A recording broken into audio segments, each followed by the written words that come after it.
Teach Me to Code, episode 58.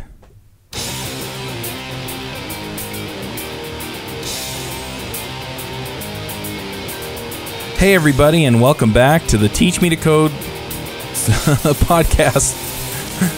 Sorry, I almost said screencast there. All right. Today we're going to be talking with Tyler Bye. Tyler is one of the guys that built the CBS iPad app. The iPad app was actually one that I think Steve Jobs took one look at it and said, yes, this is what the iPad was meant for. So anyway, we're going to talk to him about how they built it and you know, what all that means. But before we get going, I want to mention our sponsor. We have NewRelic.com. New Relic is the leading application management tool out there for Ruby on Rails applications. Honestly, it is an awesome application. Just gives you all kinds of great information for your Ruby or Rails or Java, or I think they got into .NET and PHP these days. I mean, they just do it all. So if you want to know how your application is performing, they are a great way of finding that out. So I highly recommend that you go check them out. You can find them at newrelic.com. And that's it. I'm going to do the rest of my announcements afterwards, so we'll just get into the interview here. Hey everybody, we're here with Tyler Bye. Tyler is an iPhone developer. The only thing I really know about him is that he built the ABC TV network's iPhone or iPad app.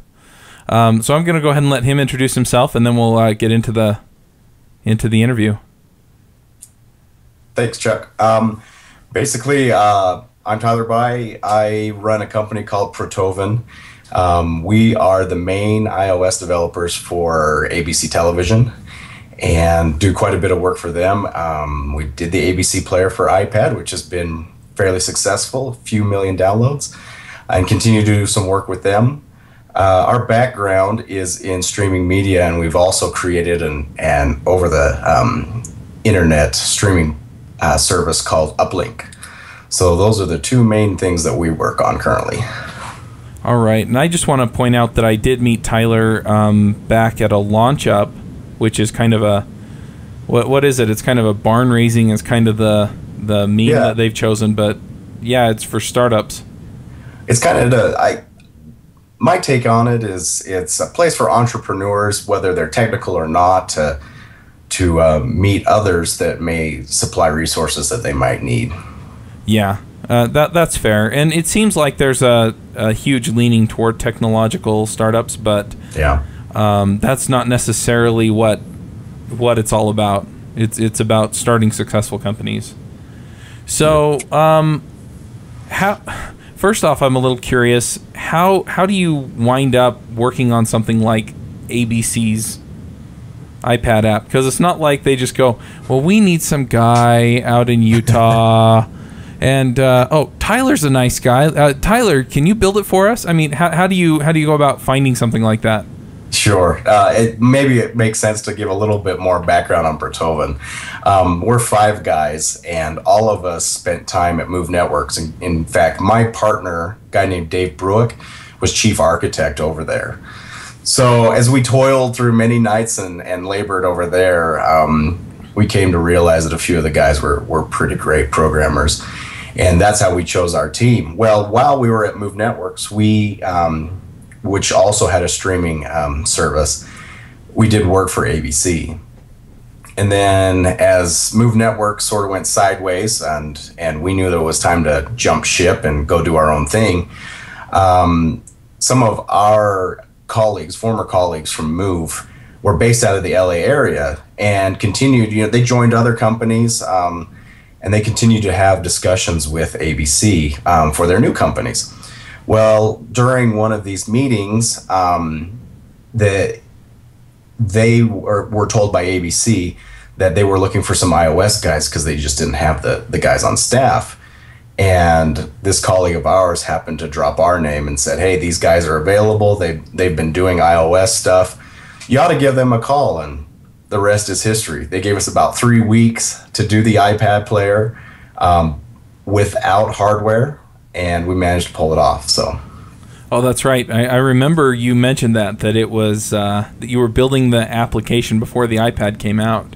Yeah, it's pretty funny because we would get on a call because of ABC's relationship and Disney's relationship with Apple. We would get on a call with some of the Apple engineers every week. They were actually getting a few of our builds so that they could test it because they knew we didn't have hardware. Well, it was getting down to the wire, and they said, well, we've sent you an iPad. And ABC's saying, no, we don't have an iPad, this digital group that we work with. Mm-hmm. Well, it turns out Apple had sent ABC an iPad. Mm-hmm. The one they were talking about was the iPad that showed up on the episode of Modern Family when Phil got it for his birthday. So yes, they did send ABC an iPad, but we never got to test with it. Oh, wow. That's funny. So it doesn't seem like your run-of-the-mill iOS application. Where you have a little game or it keeps track of your your friends on Facebook or whatever. I mean, how different is it from just something that you would come up with just to track your calories or whatever? It's quite a bit different. HLS, HTTP live streaming, is an adaptive streaming protocol that Apple has created the spec around, and they've issued that to the IETF. But it still has its hiccups. So really, ABC, I hate to put words in their mouth, but they were fairly lucky to get guys like us who have such a strong background in adaptive streaming. Right. I mean, we created adaptive streaming at Move Networks. So we understood a lot of the issues they would run into with video playback. Uh-huh. The iOS devices are new. The iPad is brand new, of course, when this app launched. But there are a lot of nuances inside of working with HLS that you would need a fairly strong streaming media background in order to even approach how to overcome some of those issues.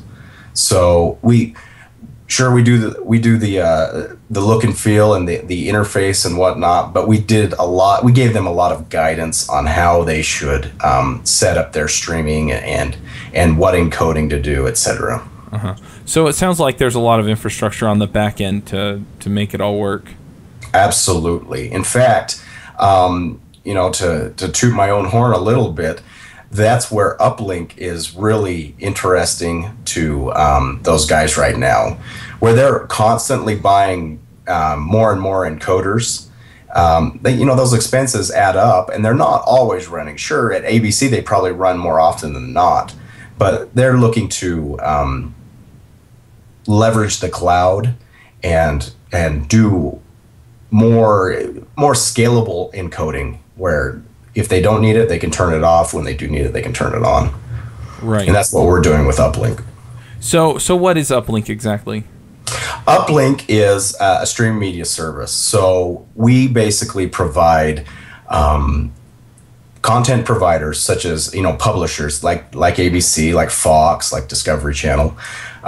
We provide them the tools to be able to send their media safely and encrypted into the cloud, get it encoded, and then play back super high quality to multiple devices. So we leverage HLS, knowing Steve Jobs isn't going to let any other video protocol onto his devices. We started there because everybody wants to be on iOS. Right. We now play back. We've got a Flash player that will play HLS back. We're really encouraged by all the smart TVs and even the Android tablets with Honeycomb that are now supporting HLS natively. Mm-hmm. We can really reach the full gamut of devices that people want to watch video on. In addition to that, publishers are looking to, they have to report to advertisers how much video is playing back, how popular episodes are, so that they can get top dollar for their advertisements, right? Or to be able to charge a subscription, right?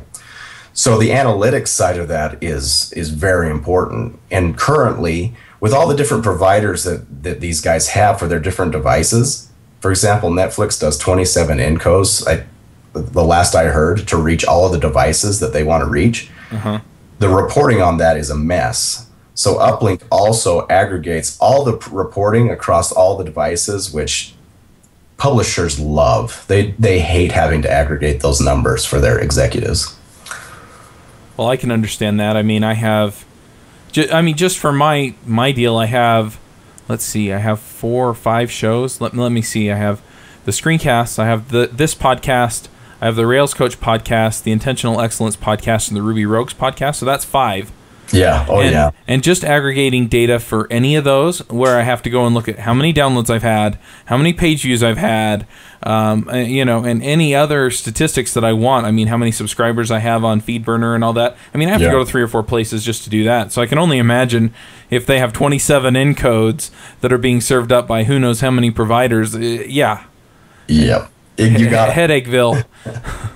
You got it. So that's definitely a big pain point that we're helping to solve for them. All right. Well, that's pretty cool. So how did you wind up going from a company that I guess does custom iOS development to a company that provides this infrastructure and has a product to sell? And how has that changed your company? Great question. So last year we were at WWDC and we were invited to sit down with the QuickTime engineers that created the spec for HLS, which was a super opportunity for us to be able to ask some of the questions and get a little bit of insight into the roadmap. Yeah, I'm sure you're familiar with Apple. Their favorite sentence is, "We're not announcing any new products at this time."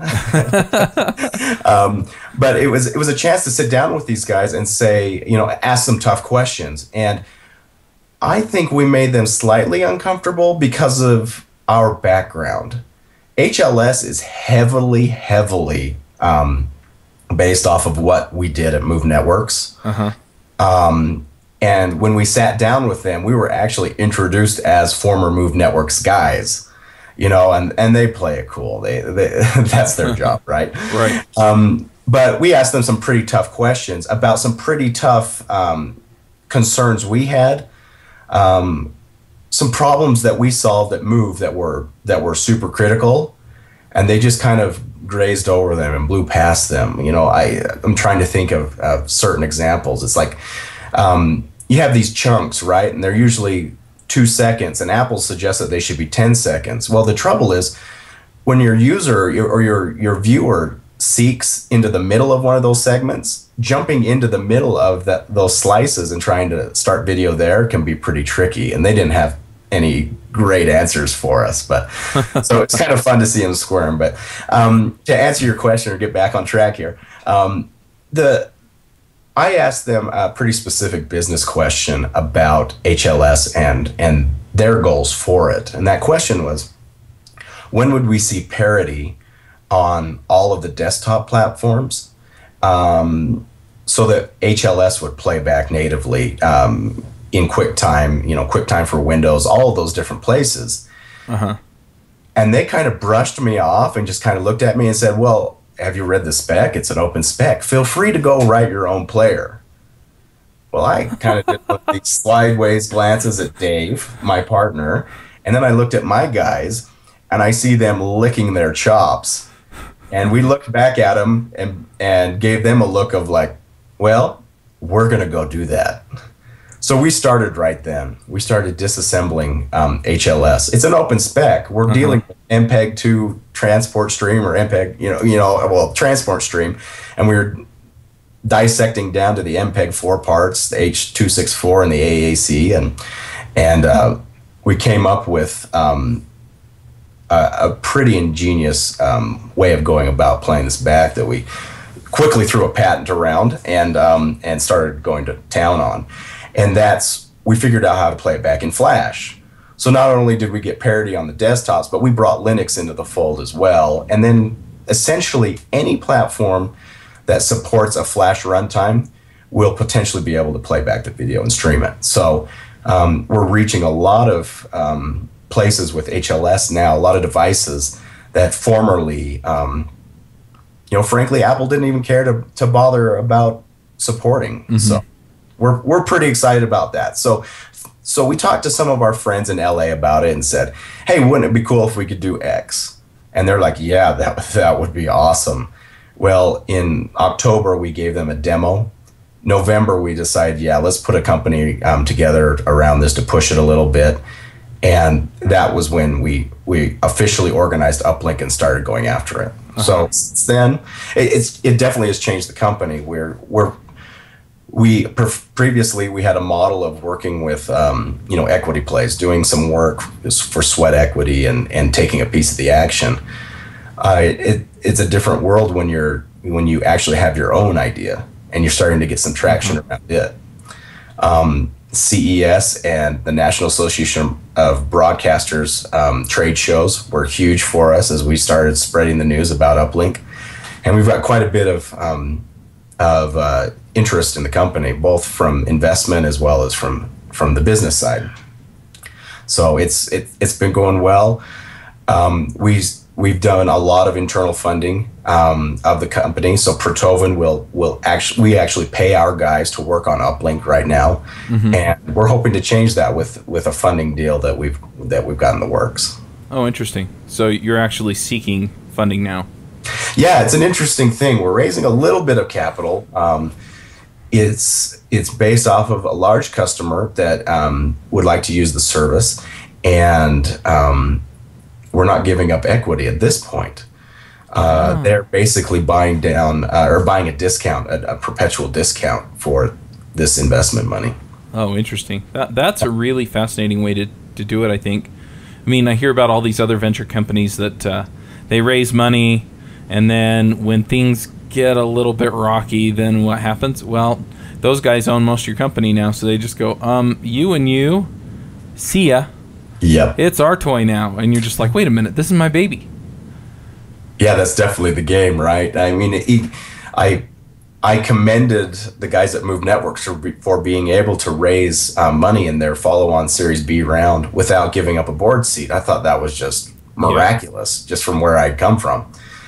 But now to be able to raise funding, I think I've one-upped them now that I'm raising funding and I'm not even giving up a share of equity, So, but it's definitely unconventional. We're hoping it will go well. There's definitely light at the end of the tunnel in our model, so that as we get closer to the end of that funding, the services that we'll currently be running will be able to outrun that. So we won't need any extra capital. That makes sense. So I would be remiss with the audience that I have for this podcast in particular if I didn't dig into some of the technical details. And let's do it. So I want to get into the encoding a little bit. How many formats do you encode video and audio into? Just one. Really? Yes. And so then how do you make it available to all of these different devices? So for the players, some devices support it natively. For example, your Rokus, like Honeycomb, and of course iOS devices, the iPhone and the iPad, they'll play back this HLS format natively. So is HLS not MPEG-4 or whatever? Is it its own thing? It is. It's a way of preparing it into these slices. They're these TS stream or slice files, I guess, or whatever, segments. So the audio's AAC, the video's H.264 encoded. Okay. So what's the difference between, and this is a question that I probably should know the answer to, but don't. What's the difference between H.264 and MPEG-4 or MPEG-2 or whatever? So the MPEGs are like the container that they live in, and the wrapper around the encode. So. Okay. So you have H.264 video with AAC audio, and then you just feed it out to these devices. What do you do for the devices that don't support it natively and maybe don't support Flash? Then what do you do? Then hopefully they've got an SDK that's great to use, and we'll build a player for it. That's sort of our target. And we're talking, for an example, one of where we might do that is with like a smart TV. We'll go to an LG or a Samsung or Vizio and say, okay, you have hardware chips, that already support HLS. Give us a toolkit, and we'll build an application. We'll build the smart app, the Uplynk smart app. So our customers, we would provide that SDK to our customers. So our customers would come to us and say, we want to be on the Samsung. So we would give them the Uplynk SDK that works with the Samsung TV, for example, and they would build their own app, or we would essentially help them build their app. And then it just shows up on the Samsung TV, and they'll be able to play back that particular customer's content. Okay. And another thing that I see coming up here, you know, especially with some of these networks that make tons and tons of hours of shows, is storage. Is that a problem that you've had to solve? And how do you deal with storage and load balancing if you have lots of people watching stuff? Yeah, that's a great question. I should have mentioned it earlier because it's really an essential part of our strategy as well. With one encode, obviously, you're not having to store 27 versions of a file. That'd be nice. So, yeah, so we definitely help our customers with their storage needs and the storage problems. What goes along with that is the management of it, cleaning them up, deleting them, moving them around when you need to, that sort of stuff. Currently for storage, we're big fans of Amazon, so we store everything in S3, and we're currently serving a lot of it out of CloudFront, or we'll have CloudFront origin for, you know, your Akamai's, your Limelights, your Level 3s, those types of guys, these CDN networks. Okay, and we've heard some rumors about Amazon lately, about, you know, some of these servers going down and some of their other services going down. Obviously, it wasn't everything. Did that affect you guys at all? No, it didn't, luckily. We're pretty cloud agnostic. So when we detect, we monitor our encoders and our services boxes, which live out in the cloud fairly closely. We always maintain a redundant set in other clouds. For example, we use Rackspace. Verizon just bought one of the a huge data center that we're a customer of called Terramark. There's another company, TierPoint, based out of Seattle, Spokane area that we've used. These guys provide either VMware clouds or Zen-based clouds, and we run phenomenally well in those clouds. So when Amazon had their little hiccup, we just switched everybody over to Rackspace fairly quickly and didn't see any interruption in service whatsoever. Wow, I bet your customers love that too. Yeah, definitely. You know, in our model where we're looking at the next big thing that we're going to be pushing out is a live linear model, a broadcast, almost similar to turning on your TV and just watching whatever channel you want. In that scenario, you really can't afford some downtime because that becomes dead air and that becomes super expensive. So we tiptoed around SLAs, but the fact of the matter is these big providers, these big networks demand them. So we've put in that extra effort to make everything redundant so that we don't have that downtime. Right. Well, if you've tiptoed around SLAs, you still have the SLA of we didn't maintain the uptime, so you're leaving. Yeah. Oh yes. Oh yes, definitely. So yeah, I mean, I can see either way you have to maintain a certain level of reliability, and it sounds like you guys have pretty well hit it. So how do you monitor things between Amazon and Rackspace to know if there is a hiccup and when you need to switch over, and what do you do when that happens? Is it automated, or do you have to actually go in and push a button? Yeah, the actual scaling of it is automated. The watching of it is done outside of those networks. So we do a little bit of monitoring inside, and we leverage some of the tools that Amazon provides us. But most of it is done outside of the cloud. So or from a different cloud. You know, and it's a variety of home baked tools that watch different services in particular, as well as Nagios. Right.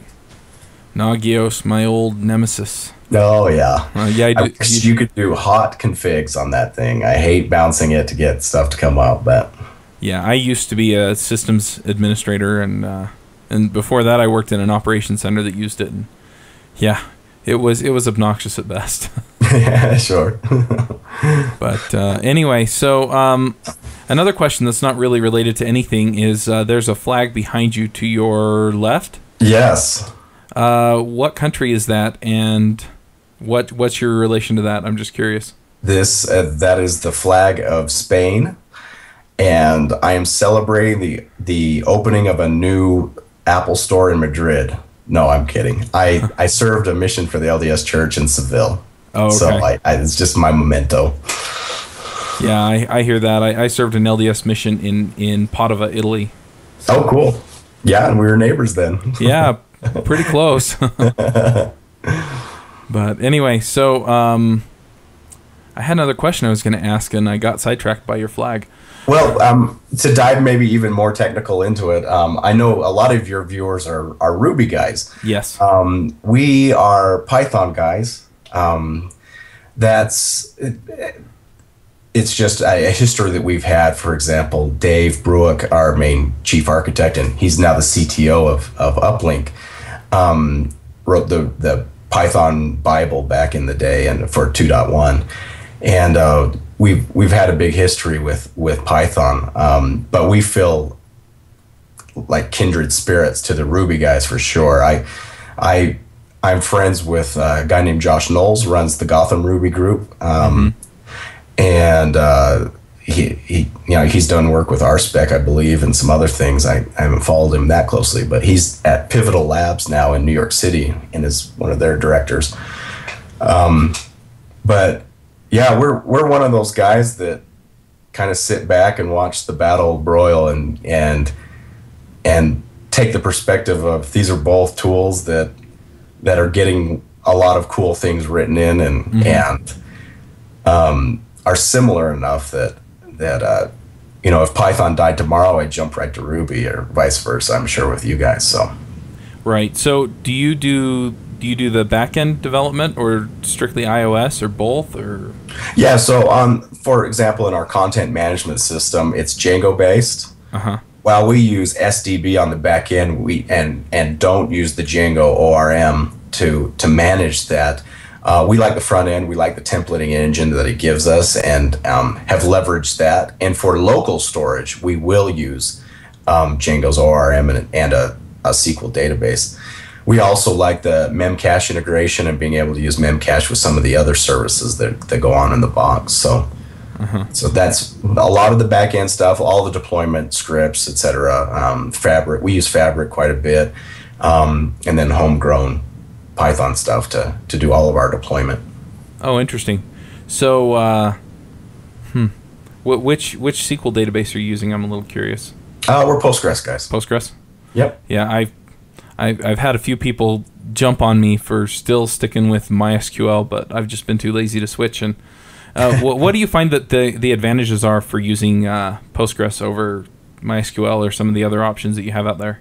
For us, it was passing more acid tests back when we chose it. I think today it's more familiarity. It doesn't hurt that you'll see things like Oracle buying up Sun and putting that freaked me out. As it did for us. We don't use MySQL that much, but it definitely casts a shadow on its future, right? So. Yeah. Mostly the acid testing and that support that was what we were looking for. Something that more closely mimicked perhaps what an enterprise quality database like Oracle would do. So that makes sense. Now I have another question. First of all, I haven't seen you at the Cocoa Heads meetings up in Salt Lake. Do you go to many users groups, or do you just too busy? I try to every once in a while hit them. Like I'm fairly active in the Django users group. Okay. I didn't know one existed out here. Yes, one exists. You should attend just to meet the guys, because there's some great guys there. I think I ought to.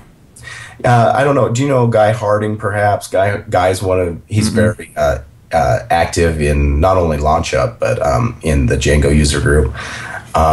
But yeah, I would love to attend the Cocoa Heads. I'm on the BYU Cocoa Heads mailing list, mostly as a recruiter, so I don't know how liked I am down there, but but yeah, I'll definitely drop by. Oh, I'm on that list too. I'll flame you sometime. Great. Interesting. So my other question is I'm a pretty new iOS developer. I mean, I picked up a couple of books. I actually convinced a publisher to send me a couple of books. Awesome. But anyway, I picked up a couple of books. I've been working my way through one of them. Yeah, I've got it right here. It's the iPhone Programming, the Big Nerd Ranch Guide. It's pretty good, but I love Hilligus stuff. That's really where I started with my Cocoa work back in the day when I was just desktop. So, yeah, I'm a big fan of the ranch.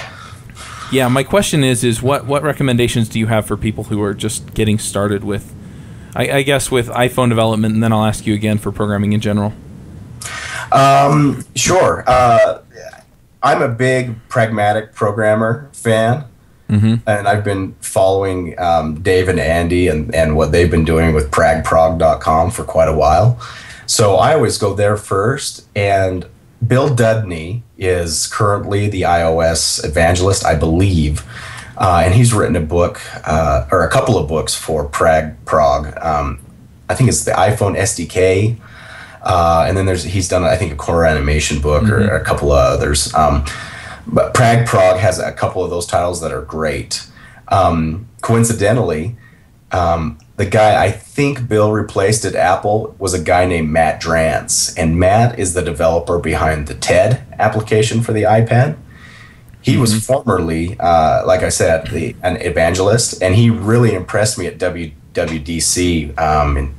It would have been 2009, I think, because this guy did like 6 or 7 sessions himself, if not more, and just knew his stuff down pat. I mean, fielded questions, and just he was a phenomenal speaker. Well, that's translated into his writing as well, and he's got a book over at Prog. I hope he's writing more because they're just great.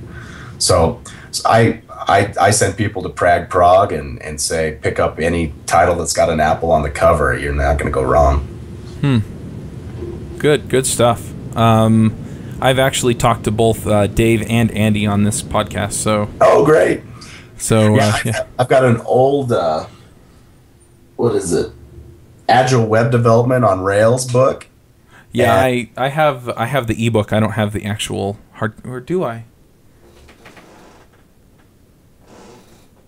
But I've got their signatures on the front cover. And the other day, Dave on Twitter, because I follow him on Twitter, and I sent a picture of it, and I said, "Is this legitimate? Is this really your signature?"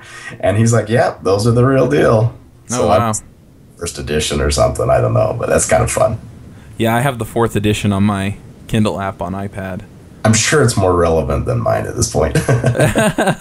Probably. Yeah, things are changing pretty fast in the Rails world, so yeah, and they just released the latest iteration of the Ruby Pickaxe book. So cool. Yeah, Cool. I picked that up at Ruby conference last year. They had a sale through the whole conference. It was like $10 for the copy. Nice. So I spent $10 for the electronic copy and $10 for the hard copy. I was like, there you go. Cool. Hey, there's something about being able to carry a bunch of books around on an iPad, and just pull them out, or a Kindle, or whatever you've got. I really enjoy that. My bookshelf is starting to dwindle. I need a new one because I'm running out of space. But anyway, it's been really, really fun to talk to you. Oh, I did want to ask you one last question, and this is something that I try and ask everybody, and I don't usually forget, but anyway, you hired programmers, right? So what do you look for when you're hiring a programmer? What makes a good developer, and how do you recognize them?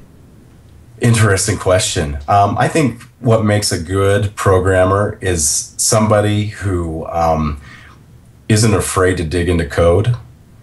They're somebody who they've got a breadth of knowledge that allows them to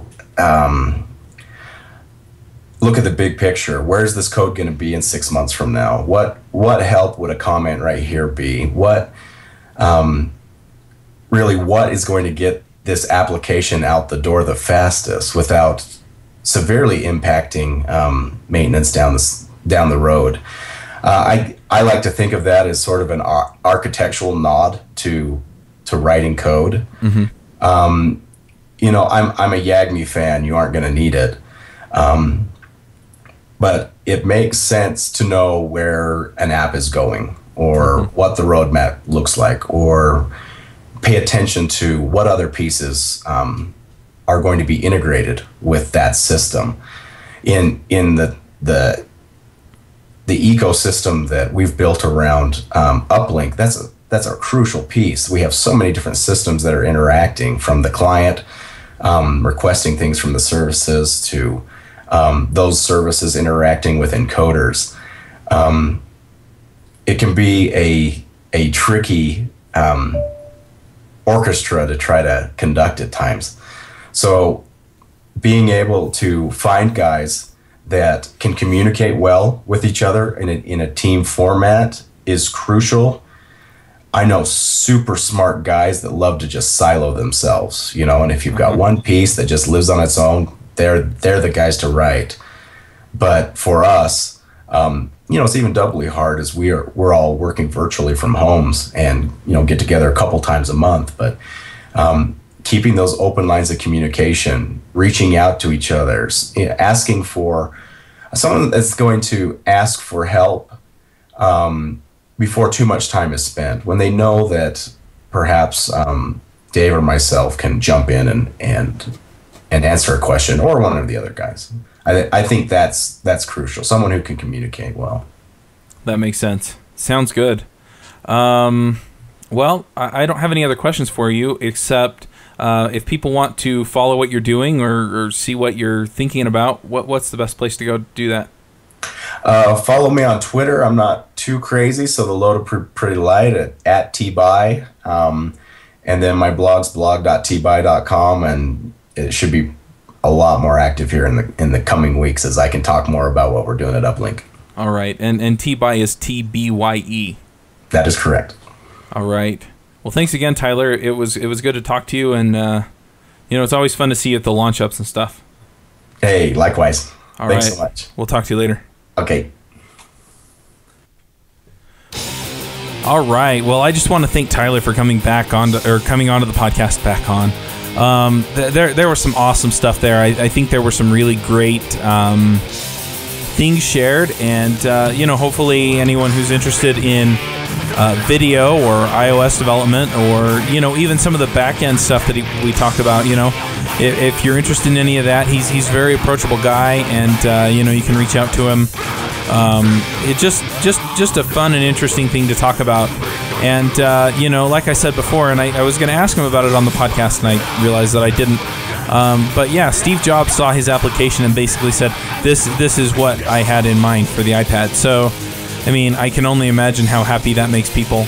But anyway, just an excellent guy. He, like I said, he's local here, so it should be interesting to see where it goes. But anyway, and I'll see if I can make it out to a Django group and see what that's all about. Anyway, I want to thank our sponsor again, NewRelic.com. New Relic, thank you so much for sponsoring the podcast and helping us get the word out. I also want to let you know that if you are looking for Ruby or Ruby on Rails help, you can contact me. My phone number is 801-367-6164. You can follow me on Twitter, twitter.com/CMAXW. That's CMaxW. You can also find me on Facebook, facebook.com/CharlesMaxWood. And, just a lot of stuff going on here. They're probably going to be working on a few products of my own. And, hopefully can get the word out and get those out. So anyway, if you have any other questions, you want to learn Rails, anything like that, then by all means, contact me, Chuck, at teachmetocode.com, or by any of the other ways that I mentioned before.